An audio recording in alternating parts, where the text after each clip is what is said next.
इस वीडियो में हम क्लास 10 के इंग्लिश पोएट्री मीन्स पद्य होता है कि लेसन 2 जिसका नाम है the song of life. The song means होता है मंत्र या भजन, ऑफ लाइफ मीन्स जीवन का मंत्र या जीवन का भजन, जिसके पोएट H.W. लॉन्गफेलो जी हैं, जिनका फुल नेम है एच से हेनरी, डब्ल्यू से वर्ड्सवर्थ, लॉन्गफेलो से लॉन्गफेलो ही है, जिनका पूरा नाम हेनरी वर्ड्सवर्थ लॉन्गफेलो है, को लर्न करेंगे।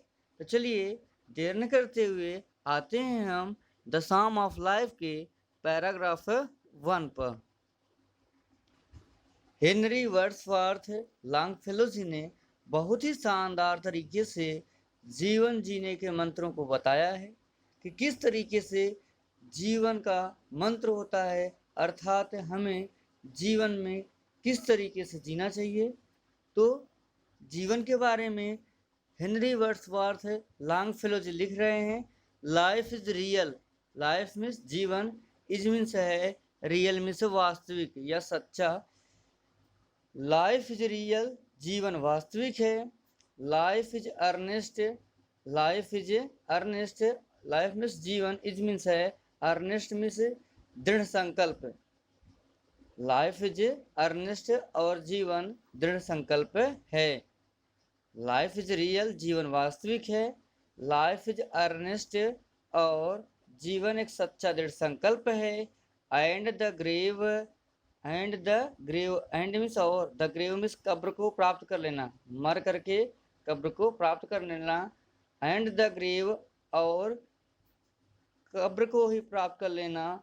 Is not its goal, not means नहीं है, इट्स मीन्स इसका, गोल मीन्स लक्ष्य। एंड द ग्रेव और कब्र को प्राप्त कर लेना, इज नॉट इट्स गोल, इसका लक्ष्य नहीं है।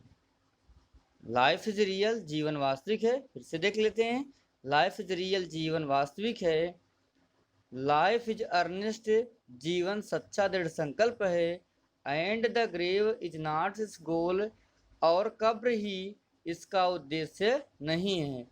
अर्थात मनुष्य जब पैदा होता है तो मर जाना ही उसका उद्देश्य नहीं होता है कि वह मर करके फिर से वापस मिट्टी से बना है और मिट्टी में ही मिल जाए। तो उसके लिए आगे लिखते हैं कि डस्ट डाउ आर्ट, दाव मीन्स होता है तुम, आर्ट मीन्स बनी हो या कला हो, डस्ट मीन्स क्या होता है, धूल या मिट्टी की।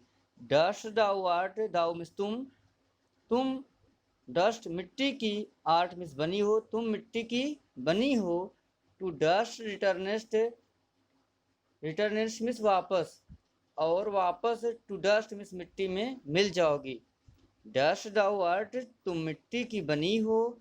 टू डस्ट रिटर्नेस्ट और तुम वापस मिट्टी में मिल जाओगी। Is not spoken of the soul, is not spoken यह नहीं कहा गया है, इज नॉट स्पोकन यह क्या, यह नहीं कहा गया है, ऑफ द सोल मिस आत्मा के बारे में। Is not spoken of the soul, यह जो है आत्मा के बारे में नहीं कहा गया है। तो डस्ट दाउ आर्ट, तुम मिट्टी की बनी हो, डस्ट दाउ आर्ट तुम मिट्टी की बनी हो। टू डस्ट रिटर्नेस्ट और तुम वापस मिट्टी में ही मिल जाओगी। Is not spoken of the soul, यह आत्मा के बारे में नहीं कहा गया है। फिर से देख लेते हैं इस पैराग्राफ को। H.W. लॉन्गफेलो जी लिख रहे हैं, लाइफ इज रियल, जीवन वास्तविक है। लाइफ इज अर्नेस्ट, जीवन सच्चा दृढ़ संकल्प है। And the grave is not its goal और कब्र प्राप्त कर लेना ही इसका लक्ष्य नहीं है। डस्ट डाउ आर्ट, तुम मिट्टी की कला हो या तुम मिट्टी की बनी हो। टू डस्ट रिटर्नेस्ट और तुम वापस मिट्टी में मिल जाओगी। Is not spoken of the soul, यह आत्मा के बारे में नहीं कहा गया है। जीवन वास्तविक है, जीवन सच्चा दृढ़ संकल्प है और कब्र प्राप्त कर लेना ही जीवन का लक्ष्य नहीं है।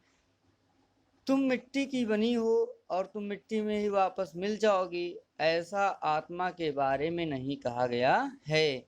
अब हम चलते हैं पैराग्राफ 2 पर। Not enjoyment and not sorrow is our destined end our way. Henry Wordsworth Longfellow ji the sum of life के सेकंड पैराग्राफ में फिर से लिखते हैं, नॉट एंजॉयमेंट, ना ही आनंदित होना, एंड नॉट सारो, और ना ही दुखी होना। सारो मीन्स दुखी होना, इंजॉयमेंट मीन्स आनंदित होना या आनंद को प्राप्त करना।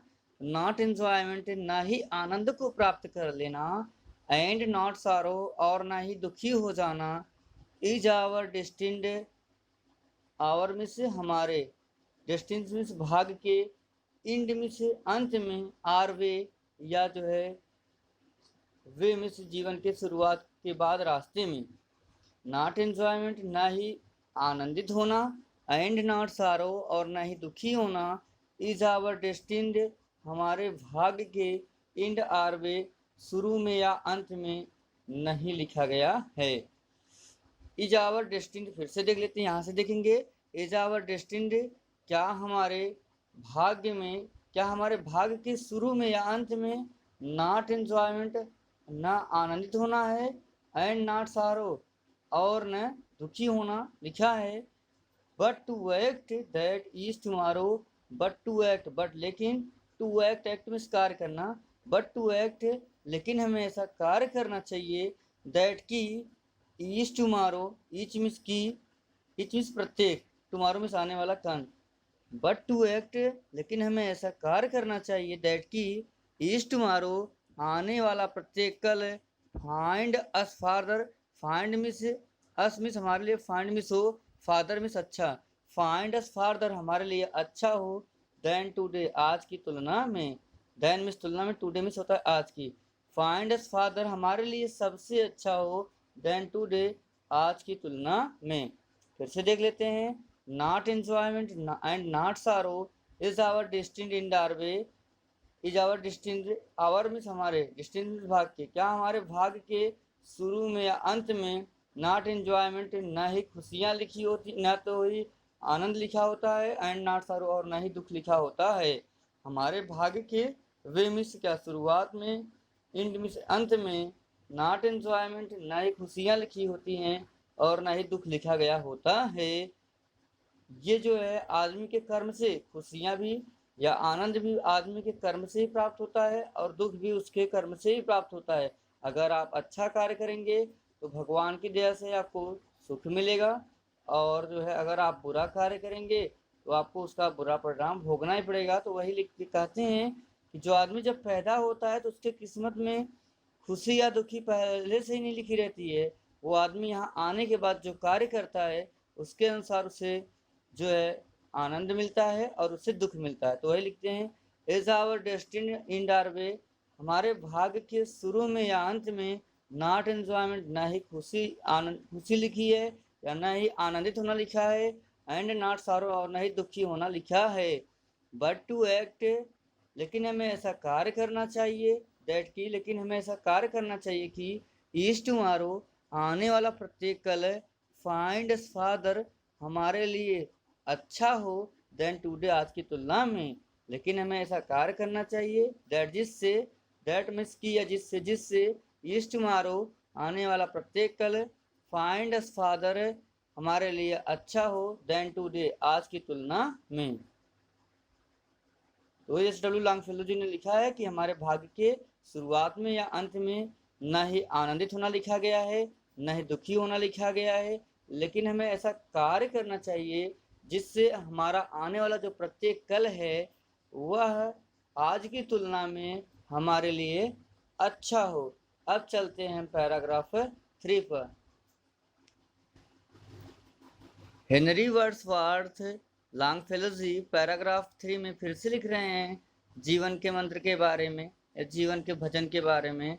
इन the world's broad field of battle, world is, यहाँ पे देखेंगे इन द वर्ल्ड इज, यहाँ पे इज छुपा हुआ है, तो वर्ल्ड इज संसार, ब्रॉड फील्ड एक विशाल मैदान है, ऑफ बैटल में से युद्ध का, अर्थात एस डब्ल्यू लॉन्गफेलो के अनुसार संसार में जो है मनुष्य के सामने कई कठिनाइयाँ उत्पन्न होती हैं।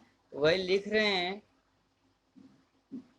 In the world is broad field of battle, संसार युद्ध का एक बहुत बड़ा मैदान है। In the bivouac of life, in the bivouac of life, bivouac माने पड़ाव, ऑफ लाइफ में जीवन के पड़ाव में, जीवन के पड़ाव में संसार युद्ध का एक विशाल मैदान है। World is broad field of battle, in the world is broad field of battle, world में संसार, संसार ब्रॉड फील्ड ऑफ बैटल युद्ध का एक विशाल मैदान है। In the bivouac of life, जीवन के इस स्थायी पड़ाव में, जीवन के इस स्थायी पड़ाव में संसार एक बहुत बड़ा युद्ध का मैदान है। बी नॉट लाइक डम्ब, इसलिए फिर से लिख रहे हैं एस.डब्ल्यू. लॉन्गफेलो, क्योंकि संसार एक विशाल युद्ध का मैदान है जीवन के स्थायी पड़ाव में, इसलिए be not like dumb, be not like a dumb, उन गूंगे के समान मत बनिए। लाइक में समान, डम्ब मिस गूंगा। Be not like a dumb, be means बनना, बी नॉट लाइक डम्ब, गूंगे के समान न बनिए। ड्राइवन कैटल, जिस तरीके से ड्राइवन कैटल में क्या आवारा पशु होते हैं या घुमंतु पशु या जानवर होते हैं, ड्राइवन कैटल जिस तरीके से जानवर होते हैं उस तरीके से मत बनो। बी नॉट लाइक डम्ब, उन जो है गूंगे के गूंगे ड्राइवन कैटल आवारा पशुओं की तरह मत बनो। अर्थात यहाँ पे कह रहे हैं बी नॉट लाइक डम्ब, गूंगा मत बनो, अर्थात हमेशा जो है चुपचाप क्या कठिनाई को झेलते हुए बैठे मत रहो। बी नॉट लाइक डम्ब, उन गूंगे के समान मत बनो। ड्राइवन कैटल, उन गूंगे अर्थात जिनकी भाषा मनुष्य समझ नहीं सकता है, तो उसी बारे में बता रहे हैं कि जानवरों की भाषा मनुष्य समझ नहीं पाता है, तो लिखते हैं बी नॉट लाइक डम्ब, उन गूंगे ड्राइवन कैटल आवारा पशुओं की तरह मत बनो। B a hero, B a hero, B miss बन जाओ, ए हीरो में से एक नायक बन जाओ। इन the strife, in the strife में इस संघर्ष में, स्ट्राइफ में क्या होता है संघर्ष, इन द स्ट्राइफ में संघर्ष में, इस जीवन के संघर्ष में क्या बन जाओ, बी ए हीरो, एक नायक बन जाओ। फिर से देख लेते हैं, in the world is a broad field of battle, संसार युद्ध का एक विशाल मैदान है। In the bivouac of life, इस जीवन के स्थायी पड़ाव में, जीवन के स्थायी पड़ाव में संसार एक विशाल युद्ध का मैदान है। बी नॉट लाइक डम्ब, उस गूंगे के समान मत, उस गूंगे ड्राइवन कैटल आवारा पशु या के समान मत बनो। Be not like dumb, driven cattle उन गूंगे जानवरों की तरह मत बनो। बी ए हीरो, एक नायक बन जाओ। इन द स्ट्राइफ, इस संघर्ष में, इस संघर्ष में तुम एक नायक बन जाओ। Be a hero in the strife, तुम इस संघर्ष में एक नायक बने जाओ। अर्थात एस.डब्ल्यू. लॉन्गफेलो जी इस पैराग्राफ के माध्यम से समझाना चाहते हैं कि जो है इस संसार में व्यक्ति के सामने बहुत सी कठिनाइयाँ पड़ी हुई हैं, तो ये जो संसार में आपके सामने कठिनाइयाँ हैं, इनका आप डटकर मुकाबला करो। एक जो है बुद्धू व्यक्ति की तरह बैठ करके मत बनो, क्योंकि इस संसार में रीढ़ विहीन और दब्बू व्यक्तियों के लिए कोई स्थान नहीं है। तो संसार एक विशाल युद्ध का मैदान है इस जीवन के स्थायी पड़ाव में, इस जीवन के स्थायी पड़ाव में संसार एक विशाल युद्ध का मैदान है। उन जो है आवारा पशुओं की तरह, उन आवारा गूंगे पशु की तरह मत बनो, एक नायक बनो इस संघर्ष में। इस संघर्ष में आप एक क्या बनो, नायक बनो और संघर्ष करो, और उन गूंगे आवारा पशुओं की तरह आप मत बनो। अब हम चलते हैं पैराग्राफ 4 पर। Let us then, let means आओ, दिन मिस तब, अस्मिस हम, लेट अस देन आओ तब हम, be up and doing, be up means तैयार हो जाएं, एंड डूइंग और कार्य करें, with a heart, with a heart means एक सच्चे हृदय के साथ, हर्ट मीन्स होता है हृदय, विथ ए हर्ट एक सच्चे हृदय के साथ, फॉर एनी फेट किसी भी जो है भाग्य के लिए, किसी भी भाग्य को बनाने के लिए। तो लेट अस देन आओ तब हम, बी अप तैयार हो जाएं, and doing with a heart और अपने पूरे हृदय के साथ कार्य करें, फॉर एनी फेट भाग्य को बनाने के लिए, स्टिल अचीविंग है, स्टिल मीन्स हम लगातार, अचीविंग मीन्स से सफलताओं को प्राप्त करें, स्टिल अचीविंग लगातार हम सफलताओं को प्राप्त करें, स्टिल परसुइंग है, स्टिल मीन्स और हम लगातार, परसिंग मीन्स खुशी रहें, आनंदित रहें, स्टिल अचीविंग लगातार हम सफलताओं को प्राप्त करें, स्टिल परसिंग और लगातार हम जो है खुश रहें। लर्न टू लेबर, लर्न में सीखें, टू लेबर में परिश्रम करके, लर्न टू लेबर परिश्रम करके सीखें, एंड टू वेट, एंड और टू वेट में से प्रतीक्षा करें, एंड टू वेट और प्रतीक्षा करें। फिर से देख लेते हैं। लेट अस देन, तो आओ तब हम, बी अब तैयार हो जाएं, एंड डूइंग विथ हर्ट और पूरे हृदय के साथ, फॉर एनिफिट भाग्य बनाने के लिए कार्य करें। स्टिल अचीविंग हम लगातार सफलताओं को प्राप्त करें, स्टिल परसुइंग और लगातार खुशियों को प्राप्त करें। लर्न टू लेबर हम परिश्रम करके सीखें, एंड टू वेट और उस परिश्रम की जो हमने कार्य किया है उसकी हम क्या करें, उसके फल आने का इंतजार करें। भगवान श्री कृष्ण ने भी लिखा है, कर्मण्येवाधिकारस्ते मा फलेषु कदाचन, कर्म करने में ही हमारा अधिकार है और फल को प्राप्त करने हमारा वो अधिकार नहीं है, फल की इच्छा करने हमारा कोई अधिकार नहीं है। तो कर्मण्येवाधिकारस्ते मा फलेषु कदाचन, कर्म करने में ही हमारा अधिकार है, फल को जो है प्राप्त करने हमारा अधिकार नहीं है। फल तो जो है परिश्रम के अनुसार हमें मिलता है। तो वही SW लॉन्गफेलो जी लिखते हैं कि लेट अस देन, आओ तब हम, बी अप एंड डूइंग तैयार हो जाएं और B up and doing with heart पूरे सच्चे हृदय के साथ है, फॉर एनी फेट अपना जो है भाग बनाने के लिए कार्य करें, स्टिल अचीविंग लगातार हम सफलताओं को प्राप्त करें, स्टिल परसुइंग और लगातार हम खुशियों को प्राप्त करें। लर्न टू लेबर परिश्रम करके हम सीखें, एंड टू वेट और जो है प्रतीक्षा करें। इस तरीके से SW लॉन्गफेलो जी ने बहुत ही शानदार तरीके से द साम ऑफ लाइफ जीवन को मंत्र को बताया है। तो जीवन के अगर इन मंत्रों को आप अपने जीवन में उतार लेते हैं तो निश्चित ही आपको सर्वोच्च सफलता मिलेगी। जो आपने लक्ष्य साधा है वह लक्ष्य आपके लिए आसान हो जाएगा। और इस तरीके से आशा करता हूँ कि आपको ये हमारा वीडियो पसंद आया होगा। अगर आपको ये हमारा वीडियो पसंद आया तो इस वीडियो को लाइक कीजिएगा। लाइक करने के बाद कमेंट बॉक्स में आप कमेंट करना बिल्कुल न भूलिएगा कि आपको हमारा वीडियो कैसा लगा। इसके अलावा आपसे हमारा एक विनम्र निवेदन है, अगर आप हमारे चैनल पर नए हैं तो आप हमारे चैनल पे सब्सक्राइब जरूर कर लीजिए। सब्सक्राइब करने के बाद आपको बेल आइकन दिखेगा, इसे प्रेस करना है, दबाना बिल्कुल न भूलिएगा। इससे लाभ ये होगा कि इसके पहले मैंने क्लास 12 की भी इंग्लिश को पढ़ाया है। इसके अलावा क्लास 10 के इंग्लिश के सप्लीमेंट्री रीडर के चैप्टर 1 चैप्टर 2 को मैंने पढ़ा रखा है। और क्लास 10 के पोएट्री के चैप्टर 1 जिसका नाम है द फाउंटेन, जिसके पोएट जेम्स रसल लॉवेल जी को भी मैंने पढ़ा रखा है। सब्सक्राइब करने के बाद उनके वीडियो और क्लास NCERT पैटर्न पर आधारित क्लास 10 के मैथमेटिक्स के चैप्टर 8 चैप्टर 9 चैप्टर 10 और चैप्टर 12 के वीडियोस भी आपको मेरे वीडियोज बॉक्स में देखने के लिए आसानी से मिल जाएंगे। और बेल आइकन प्रेस करने का फ़ायदा ये होगा, इसके बाद जो भी वीडियो मैं अपलोड करूँगा उस वीडियो की नोटिफिकेशन सबसे पहले आपके पास पहुँच जाएगी और आप उस वीडियो को आसानी से देख पाएंगे। और इसी के साथ thanks for watching my videos, we meet soon, thanks to all of you.